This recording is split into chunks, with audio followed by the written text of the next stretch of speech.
Hello everyone, welcome into Fatty's Feast, where we make the best food you'll ever eat without leaving your backyard. My name is Josh, and today we're going to take a first look at my brand new propane grill. Yes, you heard me correctly, propane grill from Monument Grills. Let's get started.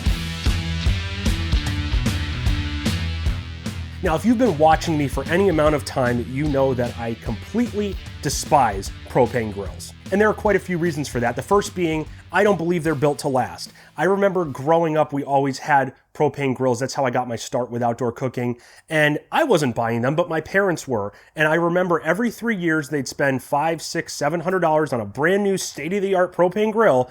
And within 3 years, it would have gone to shit. Whether that was because an element shit out and wasn't worth repairing, or the thing rusted through even though it was undercover and completely dry most of the time, or one of the cool bells and whistles that made this grill the next big thing stopped working, I saw their frustration with them trying to replace their grills every 3 years or so, and that's why I never really bought one myself. They also don't provide the same flavor you would get with a charcoal grill or a smoker or a griddle for that matter. I've used griddles for years now, and that flavor you get just putting a steak on the griddle with it absorbing all those flavors within the cast iron, it's second to none, and so many people have said that. Speaking of griddles, they're not as versatile as some other things. With smokers, you can do a lot. With charcoal grills, you can do a lot. With griddles, you can cook full meals just in one cooking area. You can't really cook fried rice and hash browns and stuff like that on a propane grill. And I think my last gripe is they don't provide even cooking. I mean, you can throw a really nice steak on the grill and have these flare-ups that just completely burn and char the outside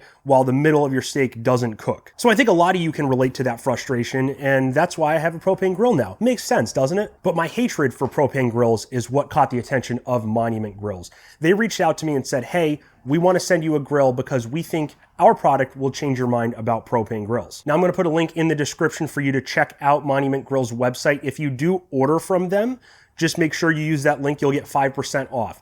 I am not seeing any cut of that. I'm not seeing any payment for them. They just gave me a free grill. So I am going to tear this thing to shreds and give you my honest opinion. So in today's video, a few things we're going to look at include the cost of the grill and just general information about the grill, the options that you can have. We'll then talk about the shipping process and the setup of the grill, followed by the features of this specific grill. And lastly, we'll do a temperature test to see what we get within the grilling chamber itself, along with the side burners. Now, to make sure this video stays somewhat short, we're not going to be cooking any food on here today. That'll be in a video in probably a few weeks. I got some steaks I'm going to get that are going to be delicious, and it's really going to put this grill to the test. So if you want to check that out, I'll put a link in the description for that as well when it comes out. So first, about this grill. This is the 35633 model. Monument Grills makes all sorts of models of grills, including tabletop grills, 2 burners, 4 burners like this one. They have 6 burners. They have smart grills that you can connect to your phone. Like I said before, all sorts of bells and whistles and things to fit your needs. I don't know what the benefit of having a smart grill would be, but hey, whatever. Now, obviously, the higher up you go, the more costly it's going to be. This grill retails for about $555. That does include a cover, which the cover actually fits very nicely on the grill, and this sick dog tag. So everyone can know that you're a badass because you grill. Look at that, Monument Grills. Grill for joy. So freaking sick. To be honest, I can't fit this thing over my fat head, so I don't know what I'm going to use this for. This particular model comes in 4 colors, I believe. It's blue, teal, like a green, light green, a red, and a stainless steel. I also saw a black option, but I don't know if this particular model comes in that. I opted for the blue because I'm weird and I love the color blue. Now, $555 to me seems like a lot without actually using the grill yet. Just from the construction process, I felt like some of the parts were kind of cheaply made, but I'm not sure. I mean, I would personally rather go spend $500 on a Blackstone with an air fryer combo, but that's just me. I think their smart grills are retailing for like $7.99, something like that. So I'm curious how this is going to perform and how long it's really going to last. Because my first look at it says it's really no different in quality terms than grills I've used in the past that didn't last more than 3 years. Next, let's talk about the shipping and setup process. Quick disclaimer, I hate setting stuff up. I just want things delivered to me in one piece. So I was kind of annoyed that I had to set up anything. I mean, that's just me. I'm not the most handy person. So I get very aggravated with stuff like that, even though I knew that's what was going to happen. Obviously, they're shipping it to me. I got to set it up. So by the time I chose the grill to when it came to my house, it was about 3-day shipping from FedEx. Now there was 3 different shipments. First of all, the grill itself, which was mostly everything. The cover was in a separate box, and then my sick dog tag, which is so badass, was in a 3rd package. So first off, I was truly impressed on how they packed this grill. Nothing was damaged in the shipping process other than me dragging the box to my backyard, but there was no wasted space. Everything was packed so tight that nothing could move during shipment. And you could tell extra care was taken when packaging this grill because every piece of the grill was in its own separate box, which I really appreciated. And any space that wasn't filled with a part was filled with either cardboard or foam. Now there is a con to that because first of all, when I was trying to remove the grill from the foam casing it was in, I literally had to rip the thing out. So that really wasn't an easy process. It was just me setting it up. So if you have a second person, it would be much easier. And the other thing was that the hard to reach, hard to see inside, underside pieces were also packed with foam. And I understand why they did that, but my concern is if you're not looking for those foam pieces, I could easily see somebody taking this grill, lighting it up, and the foam catching fire because there were some pieces that were in hard to see places. One thing I really didn't like is that they used zip ties around the hoses. I think there are better options to use like twisty ties or something because I had to take my box cutters or scissors or whatever I was using at the time and remove those. And I feel like I could possibly damage the hose. Now, because they separated so many things out, there were a lot of small parts, and unboxing everything and laying everything out took me about 45 minutes. Now, one thing I actually really appreciated was they gave you a baggie of spare parts. I mean, they always give you spares, right? But seriously, just in case you lose a piece or drop something, you have that backup.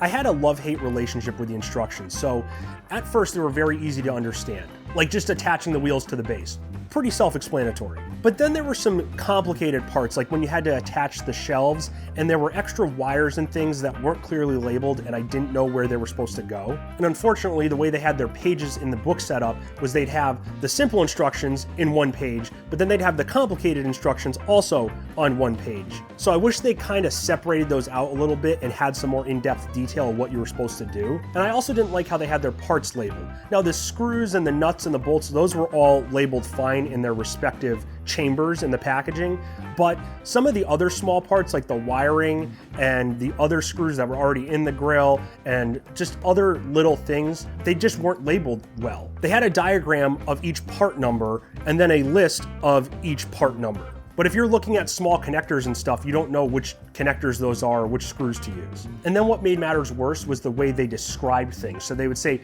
put part 36 on part 72, and then connect part 62 to part 69, and then screw those in. It'd be much easier if they just said, hey, take this shelf, loosen this bolt, slide it on, and then put the black wire with the white wire. Some other setup issues I had included putting the grill on the stand itself. Now, for me, it wasn't that difficult. It wasn't heavy, it was just more awkward than anything. And like I said, I was doing this alone, so it got me kind of concerned, especially with this glass here. I didn't want to drop it or damage it. But my main concern would be if you got a 6-burner grill or something bigger that you were doing by yourself. I don't think there would be a way you could do that without dropping it or damaging it severely. So I definitely recommend having 2 people available to assist in putting this on the shelf. The next thing I noticed is they didn't give me any tools, which is not necessarily a bad thing because I don't want 300 Allen wrenches in my closet. But there were certain parts of the assembly process that required a very small screwdriver, or they were very hard to reach places. And for those purposes, it would have been nice to have a small screwdriver. And don't get me wrong, I have plenty of tools, but just some of the places, like trying to attach this shelf here, it was hard to get my hand in there with a screwdriver or a drill. And speaking of which, the shelves were a complete pain in the ass to attach because there's 2 pieces of metal and one of the other pieces of metal on the inside would come out and then it would slip and then I'd have to redo the whole thing. So not the easiest process with that. Similarly, there's hooks on the side here and I basically had to finagle it and finger tighten it because my screwdriver wouldn't fit between the side of the shelf and the burner. So I basically had to put my hand up, finger tighten it, twist the hooks around until it was snug and then loosen it and then get it to the point I wanted. It was just painful. So all in all, with my struggles, it took me 3 hours total from unboxing to complete assembly. And I will say, at the end of the day, it looked kind of badass, especially at night. So if you're handy, I would plan for at least 2.5 hours to set this thing up. So I hope that gives you a little bit of insight of the setup process so you can prepare well if you get this grill and just know the things that are kind of confusing and the things that'll work. So now the exciting part, let's take a close-up look of the features of this grill. So first off, the grill sits on 4 plastic wheels. The wheels seem to move pretty nicely, so you can move the grill around. Also, there's a lock on these so you can keep it in place while dealing with fire. If we move up, we have the cabinet space in here. So it's just open where you put your propane tank and whatnot. Now these doors are just in here with a little pin so you can push that up and remove these doors if you want. You can see the propane tank with the hose going up, and right here, this little black thing is where you put your batteries. The nice thing is they do include 5 AA batteries. We can see some of the wires there, and then on this side as well. Next, moving up to the top, we have our 4 burners, 4 knobs. We have an ignition switch right there. These knobs are pretty cool, very easy to turn, you just push them in. I like how they're coated in rubber on the side. And you have your instructions for lighting, what zone each knob does if you couldn't figure that out on your own. And then we also have 2 side burners. So this is just your typical stovetop gas burner. And then on the other side, we have a sear zone. So I've never used one of these before, but this is so you can throw a steak on there or any piece of meat and just sear it quickly without overcooking the inside. If you look at the element close up, it's supposed to provide even temperatures across the grate so you don't have those burnt spots or undercooked spots on your sear. I really do like this glass so you can see what's going on inside. However, I'm concerned it may get dirty after a while or be a pain to clean. And then this thermometer, yeah, I don't know about this. I don't know how it's gonna be. It was just loose in a bag and seems kind of cheap. Next, let's open this bad boy up. And on the inside, we have 3 removable cooking grates. These are porcelain coated. And then you have 1, 2, 3, 4 burners. Our grease strip is on the right side, and I just saw this little piece of plastic in here. So that's what I was talking about before. There was crap everywhere. And actually, as I run my finger along here, there's pieces of fabric or something from the packaging. Then you have this top grate up here, which is removable. You can put your chicken wings on there and hang them down, or buns, or whatever you need. Then let's go around the back side, everyone's favorite spot. Here we can see the removable grease strip. So this is very easily removable. You just take it out like so. But you can also, with a little bit of work, take this entire grease pan out for cleaning. Now I do notice when pushing this back in, it goes a little bit further. I'm not really sure where it's supposed to sit, so that makes me a little concerned. Okay, so we'll do the temperature test now. We're gonna turn our gas on. Okay, so it's been a few days. As you can see, I'm in different clothes, but I wanted to point out an issue I had with igniting the grill. Now, when I was doing the initial walkthrough, the grill wouldn't light. I had to light it with a lighter, and I thought there was an issue with the ignition switch.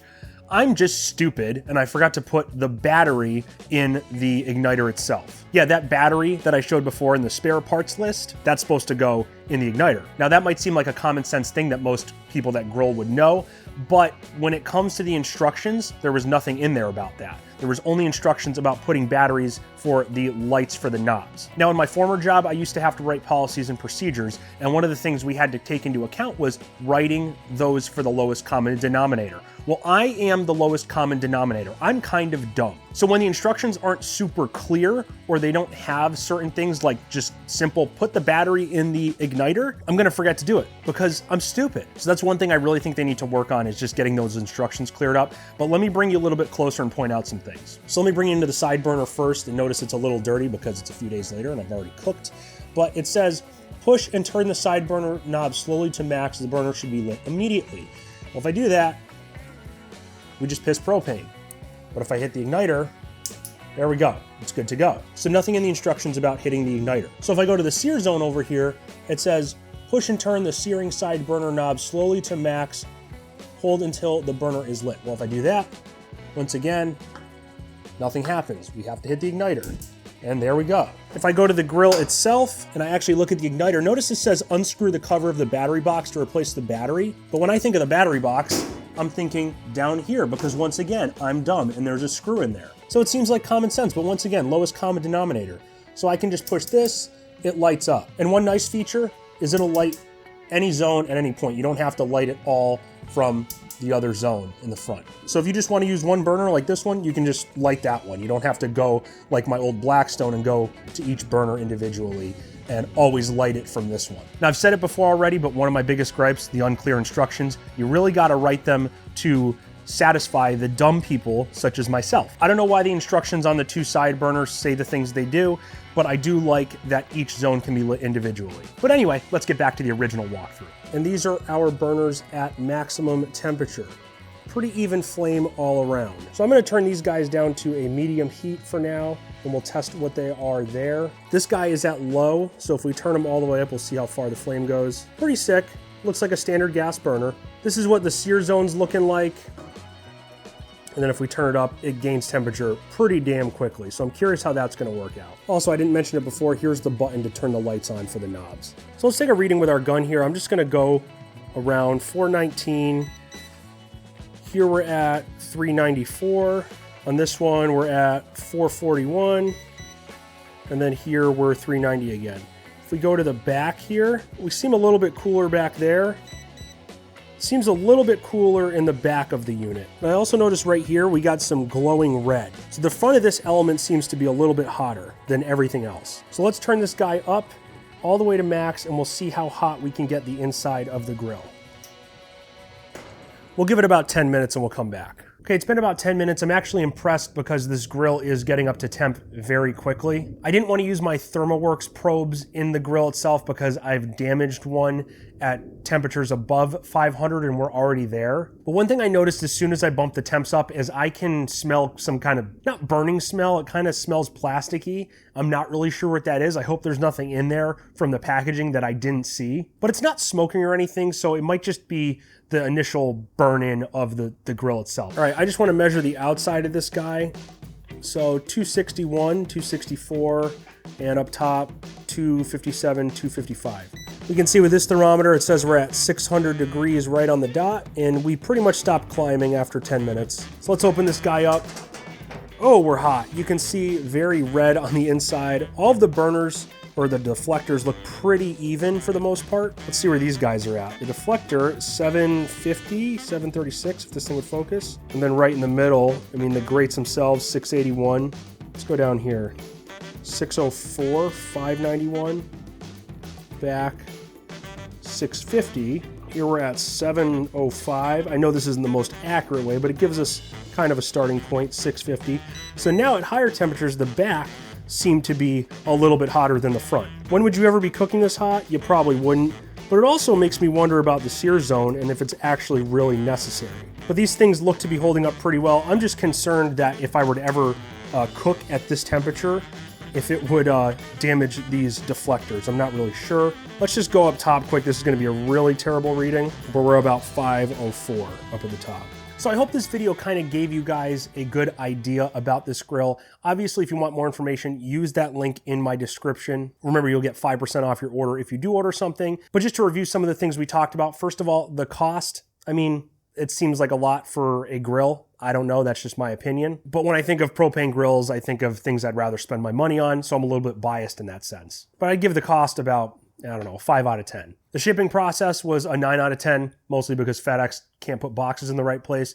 The setup, I would say that is around a 6 out of 10. It was a little bit complicated at parts. I'd say the features of this grill are about a 7 out of 10. I mean, I love the steer zone. I love the side burner. Those are two things I've never had on a grill. And I like the top rack, which is pretty standard, but it seems nice. And as far as the temperature evenness, I'd give that an 8 out of 10. We saw how even the temperatures were, kind of. We saw how hot the thing can get using this thermometer here, which who knows how accurate that is, but it seemed pretty accurate. But the thing I'm most curious about is if you have temperatures of 700 something degrees at the grate, why do you need the sear zone? I mean, maybe just for evenness, but that's pretty damn hot. It's hotter than most grills I've seen. But we'll see that in the next video. So this concludes this episode of Fatty's Feast. If you did like what you saw today, please smash that like button and leave a comment on things you want to see me make on the smoker, on the Monument Grills propane grill, eventually on the griddle, or products you want me to review too, since I'm so good at that, I guess. Over here, I'll put the next video where we actually cook stuff on this grill, and then over here will be a playlist of